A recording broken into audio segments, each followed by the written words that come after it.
नमस्कार। आज की क्लास शुरू करते हैं जी। आज का विषय है भारतीय संविधान। आपके सामने जो नोट्स हैं हम उसका पूरी तरह से विश्लेषण करेंगे। एक भी बिंदु छूटना नहीं चाहिए। सभी ध्यान से सुनिए और महत्वपूर्ण बातों को नोट करते चलिए। परीक्षा में यहाँ से सीधे प्रश्न बनते हैं। कोई लापरवाही नहीं। चलिए शुरू करते हैं। तो सबसे पहले बात करते हैं संविधान सभा की, मतलब कॉन्स्टिट्यूएंट असेंबली की, जहां से ये सब शुरू हुआ। जी। स्लाइड 1, संविधान सभा, गठन और अध्यक्षता। तो इसकी पहली बैठक हुई 9 दिसंबर 1946 को। इस तारीख को नोट कर लीजिए, बहुत महत्वपूर्ण है। और इस पहली बैठक के अध्यक्ष अस्थायी थे, है ना? हाँ, अस्थायी श्री सच्चिदानंद सिन्हा। ये सवाल पूछा जाता है कि अस्थायी अध्यक्ष कौन थे। अच्छा। फिर ठीक 2 दिन बाद 11 दिसंबर 1946 को दूसरी बैठक हुई और इस दिन स्थायी अध्यक्ष चुने गए। डॉक्टर राजेंद्र प्रसाद। बिल्कुल, यहाँ गलती नहीं करनी है।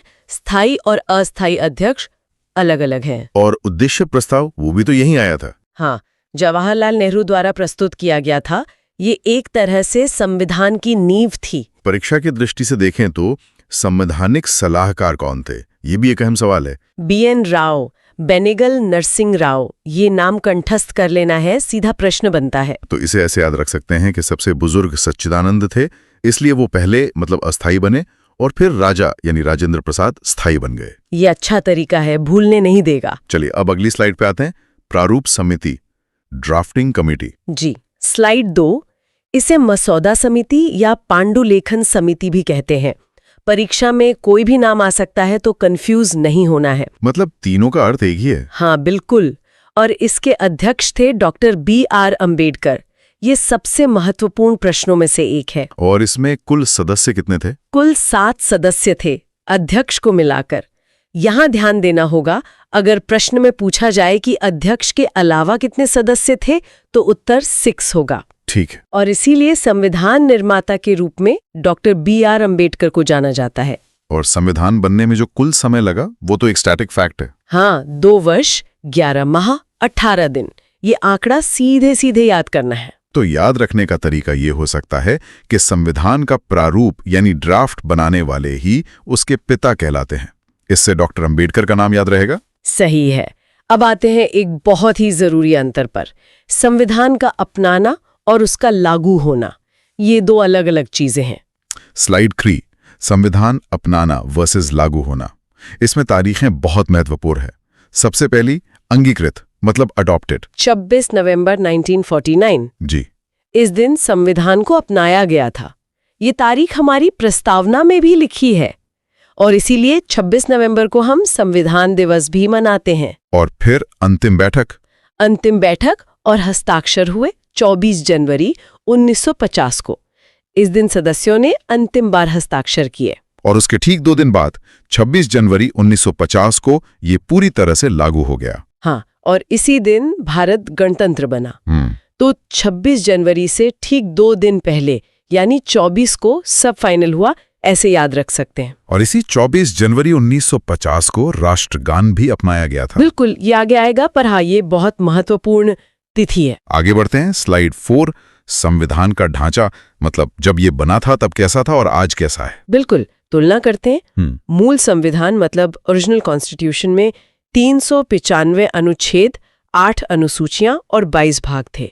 ये मूल आंकड़े हैं, इन्हें रटना होगा। और वर्तमान में मतलब आज गणना की दृष्टि से देखें तो 444 से ज्यादा अनुच्छेद हैं, 12 अनुसूचियां हैं और 25 भाग हैं। तो सबसे बड़ा बदलाव अनुसूचियों में हुआ है, 8 से बढ़ के 12 हो गई। हाँ, मतलब 4 नई जोड़ी गई।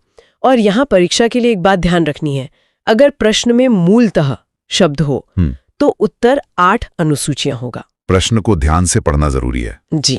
अब बात करते हैं संविधान के स्रोतों की, मतलब हमने कहां से क्या क्या लिया है। स्लाइड 5, भाग 1, US और UK। पहले बात करते हैं USA यानी अमेरिका की। वहां से हमने लिए हैं मौलिक अधिकार, फंडामेंटल राइट्स। और न्यायपालिका की स्वतंत्रता भी। हाँ, जुडिशरी की स्वतंत्रता। और राष्ट्रपति को हटाने की प्रक्रिया, महाभियोग, इम्पीचमेंट, वो भी अमेरिका से है। संक्षेप में कहें तो USA से हमने पावर और राइट्स लिए। और ब्रिटेन यानी UK से? ब्रिटेन से हमने ली है एकल नागरिकता, सिंगल सिटीजनशिप और संसदीय प्रणाली, पार्लियामेंट्री सिस्टम। तो मतलब अमेरिका में दोहरी नागरिकता है, पर भारत ने ब्रिटेन से एकल नागरिकता ली। सही। यह अंतर स्पष्ट होना चाहिए। ब्रिटेन ने हम पर राज किया तो उनकी संसदीय प्रणाली और नागरिकता का ढांचा हमने अपनाया। चलिए अब बाकी देशों की बात करते हैं। स्लाइड 6, संविधान के स्रोत, भाग 2। इसमें सबसे पहले आयरलैंड। यहां से हमने लिए हैं नीति निदेशक तत्व, DPSP। यह बहुत पूछा जाता है, और राज्यसभा में सदस्यों का मनोनयन भी। और रूस से? रूस यानी उस समय के सोवियत संघ से हमने लिए हैं मौलिक कर्तव्य, फंडामेंटल ड्यूटीज। रूस दोस्त है तो कर्तव्य निभाएगा, ऐसे याद रख सकते हैं। अच्छा तरीका है। और ऑस्ट्रेलिया?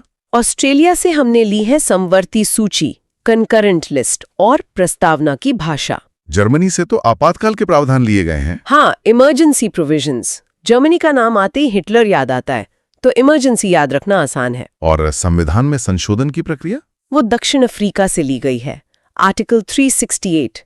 ये बहुत महत्वपूर्ण है, आर्टिकल भी याद रखना है। ठीक है, अब आते हैं संविधान के दिल पर, उसकी प्रस्तावना, प्रियम्बल। स्लाइड 7। प्रस्तावना को सामान्यतः संविधान की आत्मा कहते हैं। और इसकी शुरुआत होती है हम भारत के लोग से। जी, और इसमें भारत का नाम इंडिया दैट इज भारत यानी इंडिया अर्थात भारत बताया गया है। अनुच्छेद 1 में भी यही लिखा है। प्रस्तावना में एक संशोधन भी हुआ है ना? हाँ, एकमात्र संशोधन 42वां संशोधन 1976 में। इसके जरिए समाजवाद, पंथ निरपेक्ष और अखंडता शब्द जोड़े गए। इस संशोधन को मिनी संविधान भी कहते हैं। यह एक बहुत जरूरी बात है। डॉक्टर अंबेडकर के अनुसार संविधान की आत्मा अनुच्छेद 32 है। बिल्कुल, सामान्य रूप से प्रस्तावना को आत्मा कहते हैं, लेकिन अगर डॉक्टर अंबेडकर का नाम लेकर पूछा जाए तो उत्तर अनुच्छेद 32 होगा। ये प्रश्न की भाषा पर निर्भर करेगा। ठीक है, आगे बढ़ते हैं। भाग 1 और 2, संघ और नागरिकता। स्लाइड 8 बहुत सीधा है। भाग 1 है संघ, द यूनियन। इसका अनुच्छेद 1 कहता है कि भारत राज्यों का संघ है, यूनियन ऑफ स्टेट्स। तो पहले देश बना? हाँ, और फिर उसमें लोग रहेंगे यानी नागरिक। तो भाग 2 है नागरिकता, सिटीजनशिप, अनुच्छेद 5 से 11 तक। और नागरिकता का स्रोत ब्रिटेन है, एकल नागरिकता, ये हम पहले ही देख चुके हैं। जी, तो क्रम सीधा है, पहले देश भाग 1, फिर उसके नागरिक भाग 2। अब आते हैं नागरिकों के सबसे महत्वपूर्ण हिस्से पर, मौलिक अधिकार, फंडामेंटल राइट्स। स्लाइड 9 भाग 3। इसे भारत का मैग्ना कार्टा कहा जाता है। ये प्रश्न कई बार पूछा गया है। और अनुच्छेद? अनुच्छेद 12 से 35 तक। पहले 7 अधिकार थे लेकिन अब 6 हैं। हाँ, संपत्ति का अधिकार हटा दिया गया है 44वें संशोधन 1978 के द्वारा। अब एक मौलिक अधिकार नहीं बल्कि एक कानूनी अधिकार है, अनुच्छेद 301 के तहत। और इन अधिकारों का स्रोत यूएसए है, ये भी हम देख चुके हैं। जी, इस भाग को सर्वाधिक आलोकित भाग भी कहा गया है, और इन अधिकारों के रक्षक हैं सुप्रीम कोर्ट और हाई कोर्ट। चलिए कुछ सबसे महत्वपूर्ण अधिकारों को देखते हैं। स्लाइड 10, महत्वपूर्ण अधिकार। इसमें सबसे पहले अनुच्छेद 17, अस्पृश्यता यानी छुआछूत का अंत।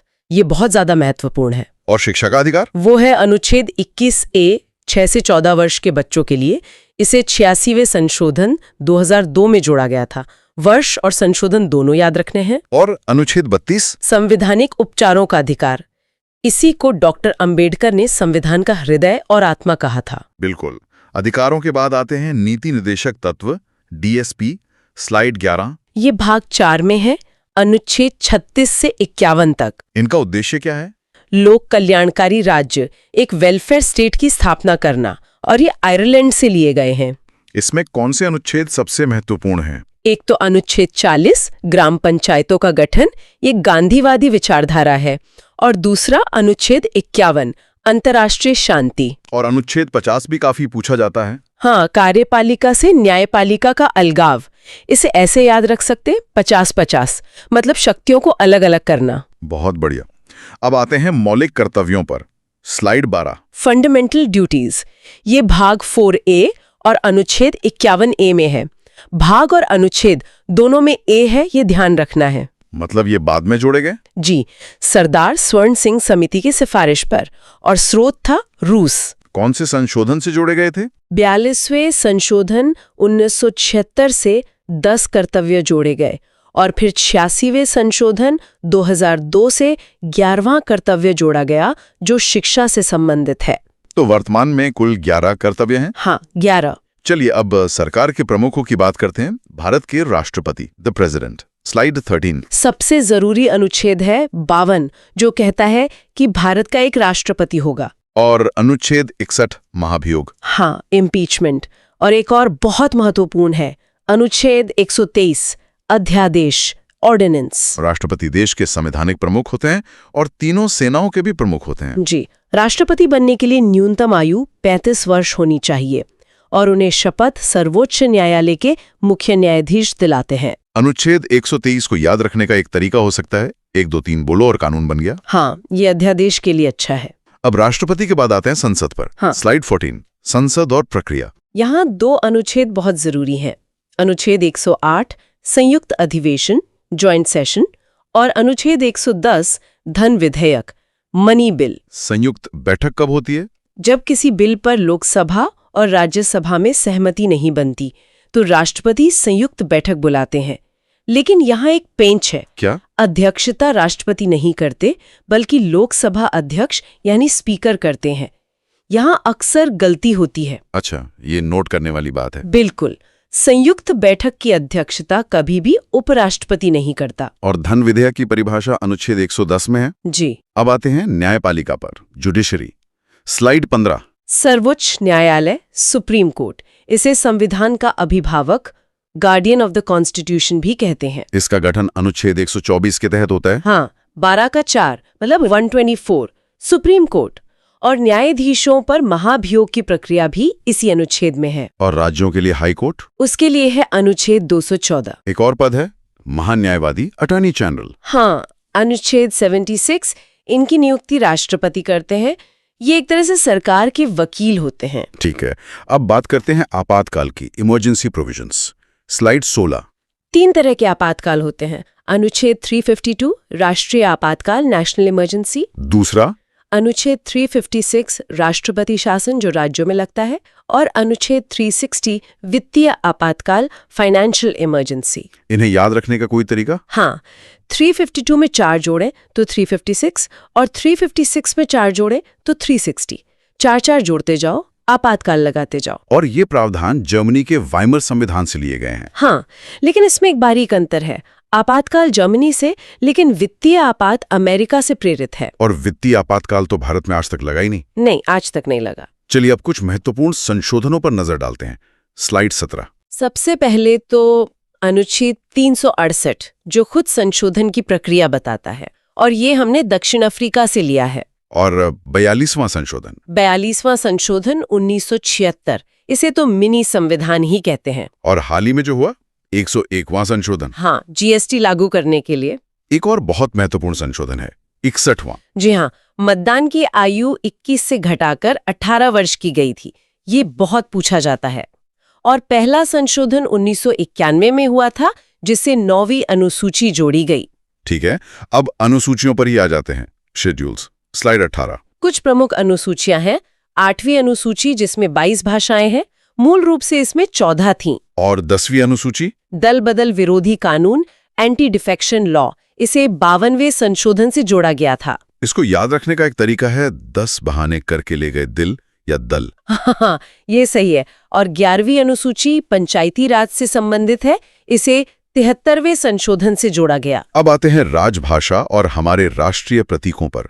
स्लाइड 19। अनुच्छेद 343 कहता है कि हमारी राजभाषा हिंदी और लिपि देवनागरी होगी। इसीलिए 14 सितंबर को हिंदी दिवस मनाते हैं। जी, और सह राजभाषा के तौर पर अंग्रेजी का भी प्रावधान है। और राष्ट्रगान को 24 जनवरी 1950 को अपनाया गया था, ये हम पहले भी बात कर चुके हैं। बिल्कुल। और हमारा राष्ट्रीय ध्वज? उसे पिंगली वेंकैया ने डिजाइन किया था और संविधान सभा ने इसे अपनाया था। चलिए अब आखिरी स्लाइड पर आते हैं, कुछ अन्य महत्वपूर्ण तथ्य और पद। स्लाइड 20, इसमें सबसे पहले है वित्त आयोग, फाइनेंस कमीशन, अनुच्छेद 280। और राज्यपाल? राज्यपाल राज्य का संवैधानिक प्रमुख होता है और इनकी भी न्यूनतम आयु राष्ट्रपति की तरह 35 वर्ष ही है। एक बहुत ही रोचक तथ्य है कि संविधान को हाथ से लिखा गया था। हाँ, प्रेम बिहारी रायजादा ने इटैलिक शैली में, और इसकी मूल प्रति संसद भवन में एक हीलियम बॉक्स में सुरक्षित रखी है। तो भारत का संविधान दुनिया का सबसे लंबा लिखित संविधान है। जी बिल्कुल। आज हमने संविधान के सभी महत्वपूर्ण बिंदुओं को कवर किया है। इस क्लास में बताई गई हर एक बात, हर एक अनुच्छेद, हर एक तारीख परीक्षा के लिए अत्यंत महत्वपूर्ण है। इसे दोहराएं, बार बार दोहराएं जब तक ये आपके दिमाग में बैठ ना जाए। अगली क्लास में हम अगला विषय लेंगे। क्लास समाप्त।